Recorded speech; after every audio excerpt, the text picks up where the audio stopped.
All right, let's kick this one off then. Again, let me know in the comments who you're supporting, where you watch from, what you're drinking. I'm on the Lashko, and we'll get into it. I mean, Scotland obviously started at 1,000,000 miles an hour. Italy had the ball at the start, but as soon as Scotland got it, they just their attack just looked like grease lightning. Fast, flat passes across the front to entice the defence in, then play out the back. They really engaged the defence and got out the back, which gave Duhan van der Merwe twice, actually in the first half, 3 times away down the left flank. And if you are a Scottish player, if you're a Scottish fan, that just lights up your soul, doesn't it? To see the big man flying down the wing. That is exactly what you want. And it's terrifying for the opposition. So for them to get that twice in the opening sort of 10 minutes is a great way to kick off the championship for Scotland. That led to a Darge's try early doors. It led to Hugh Jones's try after 8 minutes, and Scotland were absolutely flying. It looked like Italy couldn't deal with the physicality, and then they couldn't readjust quick enough to deal with the speed of Scotland's attack, speed and accuracy, most importantly. And yeah, it was the opening 20 minutes. It was a bit of a worry, I'd say, for Italy. They got no possession in Scotland's half. They played almost no rugby themselves. They kicked, this new found Italian pragmatism that was been spoken about in the run-up was certainly on evidence in this game. They played almost no rugby, unless they got to the final third, and they really didn't do that in the first 20 minutes at all. So every time they did try to play, they lacked accuracy, and it was in 2 different ways. So first off, their passing accuracy was just all over the place, and they've been one of the most beautiful teams to watch in the last few years. People like Brex in particular, his passing was just off. Like, I think he received a few passes like back on the shoulder that put him off, and then his pass was inaccurate. So Italy weren't getting the run. Everything has to work really fluidly to unlock defences, and Italy were not fluid at all. Then the only times they were actually fluid and got the ball to the runner at the right time, they were then really bad at the breakdown. They just didn't identify quickly enough where that first breakdown was going to come, and they got turned over. Scotland took massive advantage of that, and Darge, I think, was one, and somebody else got another turnover penalty for Scotland. And in the first 20 minutes, it was looking very damaging for Italy. Like, it looked like Scotland could tear them apart whenever they wanted. Italy's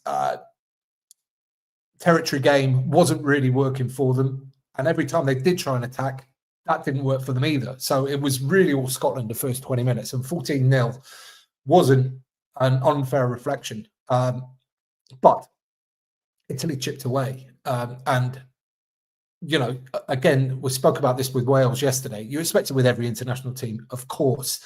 They really did fight and battle for all the little bits, inches here and there, and they started winning some penalties, all at range, but that allowed them to start kicking them and getting back in the game on the scoreboard. And although they still had very little territory and possession in Scotland's half, they started racking up points on the scoreboard. So suddenly it's 14-3.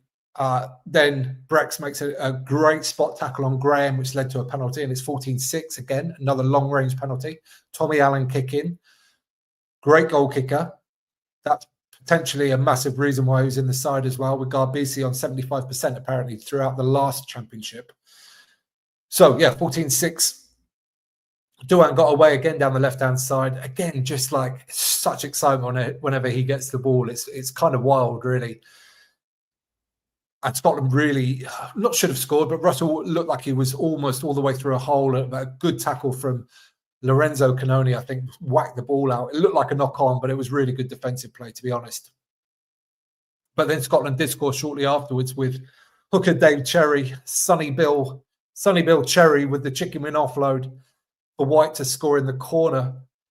But that came, and look, there's always things in games, right? And you're always going to give away penalties. But that Negri penalty that led to that position for Scotland was dull, lying in a ruck and slapping the ball out of the scrum half's hands. Like, you just don't get away with those anymore. Yeah, and you haven't done for a long, long time. So that was a real dumb one from Negri, I thought. That was really let his team down there. Now it's 19-6. And again, although Italy chipping away at the scoreboard with the penalties, 19-6 looks a long way off. And Italy really haven't played any rugby at this point. Scotland still look lethal whenever they get decent territory in possession. So it looked like it was still going to be a long day at the office for Italy. And then again, just like more errors. I think this one was Capozzo dropped a first phase possession in midfield. Scotland hacked through and McDowell gets Garbisi back over the line for a 5-metre scrum. It's things like that Italy haven't actually been doing the previous two years in the Six Nations. They have been really efficient and have been excellent at their core skills, and they weren't today, not in the first half anyway. So that put Italy back under the pump again. But they did manage to clear that position actually and got back up the other end. Won a scrum penalty. I thought the Italian scrum went very well today. Pretty solid on their own ball. Like I say, won that penalty as well for 19-9. And the first half, I'd say, was summed up by like Italian pragmatism and also errors. So they were trying to play territory, but then whenever they did get territory, they made a ton of errors. But the penalties really have kept them in this game because in most facets, they've been outplayed. And Scotland were absolutely lethal at the start. And whenever they got quick ball, in fact, and found edges, dominant territory, made Italy make a ton of tackles. So yeah, 19-9 at half time. And just a comment here from, oh my God, I might wreck this pronunciation. Desyun. Wow, that's a great name. I thought Italy's attack was very poor. Scotland should have had this test closed at half time. Yeah, in lots of ways, I agree. I think Scotland's 3 tries were very much deserved. But if you can just win some penalties in the opposition half and you've got Tommy Allen on the pitch, that's points. So it was only a 10-point game at half time. Into the second half, and there was Fischetti suddenly became an absolute breakdown. Well, actually, he just got involved in the game, notably the Italian Lucid, many, many times. In the first minute, he did a horrible read defensively, which led Xander Fagerson to make a break through a gaping hole. And this was where the game, I think, really should have actually been put to bed because there was suddenly so much space. Finn Russell put Graham back inside, right in front of him, and he just knocked it on dead. And I'm not sure if he would have scored himself, but I'm sure Scotland would have scored from that if they just continued their phase play.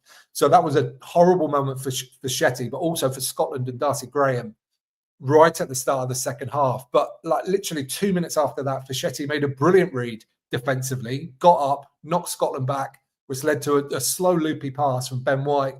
Nicotera then smashed somebody, can't remember who it was. It was Matt Fagerson, I think, which led to a Manoncello jackal. And I think that was a penalty. Yeah, it was a penalty. So what could have been 26-9, and this happens, right? You get these big swings in games. I really think Scotland would have scored if they kept the ball in hand, but they didn't. And Italy go back down the other end of the pitch, some great defensive work. They get another long-range penalty, and suddenly it's 19-12, back to within a score when they could have been out of it. And then minutes later, Finn Russell literally passes directly to Nacho Brex when he was stood there. Like, it wasn't like Brex came out of nowhere. He was stood there waiting for it. It's one of those that you just can't quite comprehend how that's managed to happen. And it's 19-19, 46 minutes after Scotland have really dominated a lot of this game. This is a test now for Scotland, like a real mental test. Like, how are you going to react to this game going forward? And for Italy, they battled really hard, that they got a lot of things wrong, and they're now in a position where they can absolutely challenge for this game. I've got to say, though, Russell had one of those games today where he was impish and extravagant and trying things left, right, and centre. Some of them came off. A lot of them didn't. He was, offloads going to opposition players. I think Brex had about three off him in the end. And yeah, it's difficult to know, isn't it? Because I haven't seen a performance like that for Russell for quite some time, actually. He's become a lot more, I don't know what's the word, like consistent, or he chooses the right moments to do the offloads, and they mostly go to hand and stick. Today wasn't one of those days. Today was one of those days where he didn't quite get the calls right, or he didn't quite get the execution right, and it led to a lot of breaks in play for the Scottish team. Cheers, by the way. Let me know where you are if you're watching. Let me know what you're drinking. And any other questions, get them in the comments, and I will read them out and answer them the best I can as we go through. So, 46 minutes, just over half an hour to go. And it was at this point that I thought, I'm watching Scotland attack, and I was like looking at them thinking, there's not much structure here. There's not much, shape and all that kind of stuff. And I was like, this feels familiar. And it suddenly made me think, this is exactly how France were playing yesterday. Just getting the forwards in the middle of the pitch, pick from the 9, hit a forward, let somebody try and get some footwork in, win a one-on-one, and then go with a bit of energy. After you get that first little break, an offload, if you can go again. And then you've got Russell and Kinghorn and the wingers floating around behind out the back. And as soon as you get to an edge and they see a side that they want to go and attack, then they flood round and go and try and do that. And that's exactly what France were doing yesterday. And it looked very similar from Scotland today. It didn't actually pay off in tries immediately. Fischetti nicked another one under the sticks at the breakdown, which was, I think when you watch the replays, it's fair to say it was dubious at best. But he got away with it, and he was a menace, an absolute menace at breakdown and tackle. I thought, I don't know why. I'll tell you why. It's because I used to play loose heads, so I keep an eye out for all the loose heads. And the Welsh ones last night and Fischetti today for Italy, I thought were all really, really excellent. Scotland emptied the bench shortly afterwards. Well, a lot of them: Ashman, Dempsey, Sutherland on. And again, right. So we talked about the big swing sort of in these games, one at the start of the second half.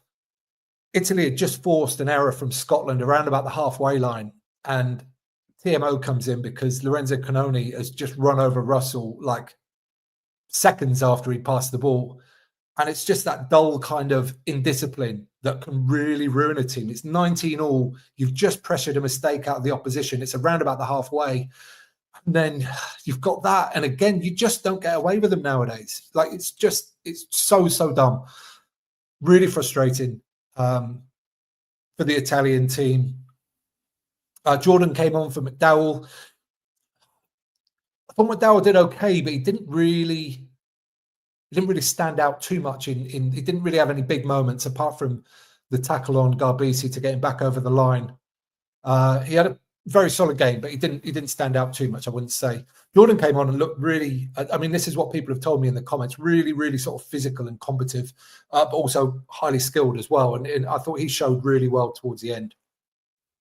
61 minutes, and this was the turning point probably of the game as it panned out, because Scotland went fizzingly fast again up the right-hand side, getting the ball into Graham's hands fairly early, and he rightly saw that Italy had covered that initial movement, but stepped back inside like so ridiculously quick. How you can move sideways that quickly when you were running forwards as fast as he was moments before is an absolute, it's crazy. But he stepped back inside 3 Italy players, a shade, a possibility of a tiny little block for the last one. Not illegal. I don't think it was illegal, but it's one of those things that it did just get in the way. I'm not sure he'd have been tackled anyway, but it did. I noticed it immediately,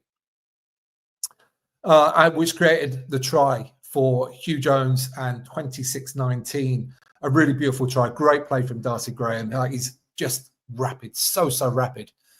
And it was at this point that Italy started trying to play from the middle third again. And I spoke about this with Wales from the game yesterday. I feel like they need reps. And I feel like Italy's attack had gotten so good because of the amount of reps they gave themselves in games. Like, they just ran the ball all the time. So they got all this experience of playing proper rugby with proper opposition who don't know the moves that you're trying to play, because that's often a problem in training, is that the team, if you run against your own team, everybody knows what's going on. I just think Italy are not looking anywhere near as fluid as they were last Six Nations, and definitely not the one before. And this sort of manifested with this play, because they got a little bit of go forward in the middle third and then got to the left flank, and you got Dibby Ioane and Tommy Allen trying to catch the same ball, which led to it was Darcy Graham again, almost got away, which would definitely have sealed the game at that point. But it just, I don't know, I want to see Italy play more. I know they're talking about this sort of new pragmatism, not playing in the middle third, trying to stick in games and not cutting their own throat, but I prefer the Italy from last year and the year before, when they're really, really challenging teams with their attack. And apart from a couple of times today, I don't think they really managed it too often. Shortly after that, there was a thing that happens in games sometimes. Paolo Garbisi caught a high ball. Matt Ferguson's running in. He's like, yeah, this is delicious. I'm going to hit him just as he lands. And sometimes that weight of the person coming down and landing straight on the shoulder, if you time it wrong, like, it can jar you. And Ferguson got a proper stinger from that one. I've had a few of those in my playing days, for sure. Shortly after that, though, Scotland really got going again. They properly hit their straps from a scrum attack, I think, centre field scrum attack. Darcy Graham almost got in, but then they got Hugh Jones over on the right-hand side. He was 1 versus 2, maybe 3, actually, when he got the ball. But Italy were really skating across there. They had to really race across because they were sort of out of position. Jones recognised that, stepped back inside, nice strong fend, finished for his hat-trick. And at 31-19, that felt like the game at 66 minutes. It felt like Scotland should just be able to get through there. But Italy actually came back and had plenty of the ball in the last 15 minutes. And now the pressure on, scoreboard pressure, clock pressure, they have to play. They have to go and score tries. They have to break Scotland down. And they went for it. And they played some really good rugby. They got very, very close to breaking through. And just one little ball here, one bad decision there, they didn't quite make it. There was an incredible tackle by Blair Kinghorn on Seb Negri right close to the line. There was another person in that tackle as well, but it was Kinghorn, I think, who really got the shot in nice and low and stopped Negri dead. And then in the 73rd minute, Gessie, who came on and looked really lively, he looks very lightweight, but man, he's lively. And he knocked the ball on with the line at his mercy when Italy went back down, they chopped back right. And they found a load of space next to the breakdown, which was very strange. I haven't really seen a proper replay of which Scottish players didn't get into position or somebody abandoned their role or something, but they found a lot of space there close to the breakdown. And if Gessie had scored then, it was game on. It was really game on, because it would have been close to the post. It would have been 31-26 with 6 minutes to go, and who knows. But it never quite came. Italy tried. They tried again, and they could not get over the line. So, interesting game, because, like I said right at the very start, there was times when one team was playing really well and dominating and getting lots of great, really fizzing attack. Like Scotland's early attack was fizzing. It was brilliant.